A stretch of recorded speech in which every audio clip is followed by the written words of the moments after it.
మాట మీద ఉండే మనిషివా లేకపోతే సన్నాసివా? చెప్పు ఇప్పుడు నువ్వు.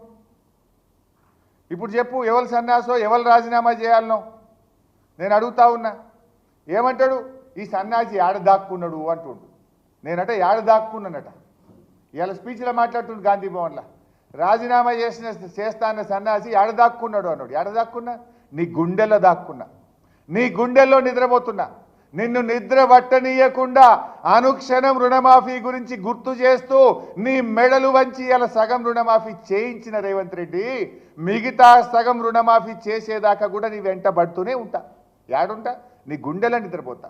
అడుగడుగున నిన్ను గుర్తు చేస్తుంటా, అడుగడుగున నిన్ను నిలదీస్తుంటా.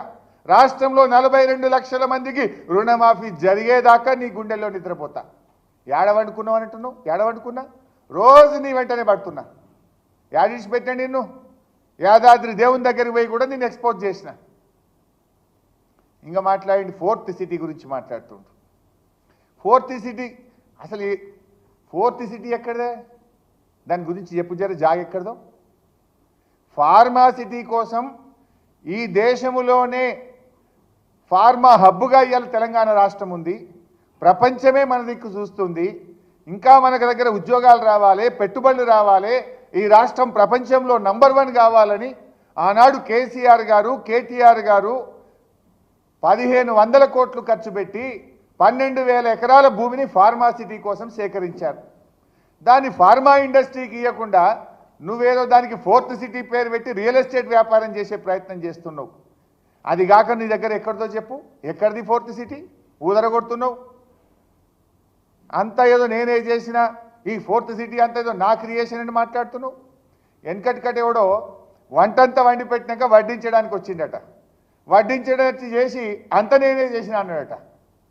ఇది కేసీఆర్ గారు 12,000 ఎకరాలు 1500 కోట్లు ఖర్చు పెట్టి భూసేకరణ చేసి ఢిల్లీకి వెళ్ళి ఎన్విరాన్మెంట్ క్లియరెన్స్ తెచ్చి కోర్టుల్లో కేసులన్నీ క్లియర్ చేసి రెడీగా పెడితే దాన్ని ఫార్మాసిటీ చేయి నాయన అంటే 4th సిటీ అని పెట్టి రియల్ ఎస్టేట్ వ్యాపారం చేసే ప్రయత్నం చేస్తున్నావు. ఆనాడు ఏం మాట్లాడింది కాంగ్రెస్ పార్టీ? కాంగ్రెస్ అధికారంలోకి వస్తే రైతులకు భూములు వాపసు ఇస్తామన్నారు.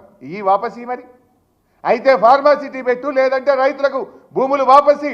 నీ 4th సిటీ డ్రామా ఏంది అని నేను అడుగుతా ఉన్నా ఈరోజు. ఇక ఉచిత కరెంటు గురించి మాట్లాడండి. రాజశేఖర రెడ్డి గారు ఉండగా ఉచిత కరెంటు ఇచ్చిండట. తెలియదా? ఈ రాష్ట్ర రైతులకు తెలియదా?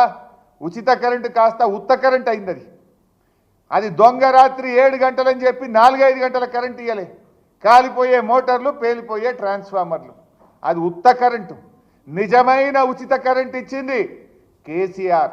24 గంటల నాణ్యమైన కాను రెప్పగొట్టినంతసేపు కరెంటు పోకుండా, మోటార్లు కాలకుండా, ట్రాన్స్ఫార్మర్లు కాలకుండా నాణ్యమైన కరెంటు ఇచ్చిండు కేసీఆర్ గారు ఇచ్చిండు.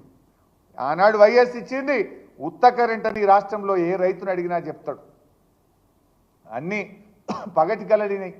2 సార్లు గెలుస్తా, 10 ఏళ్ళు మాదే గవర్నమెంట్ అని పదే చెప్తున్నాడు.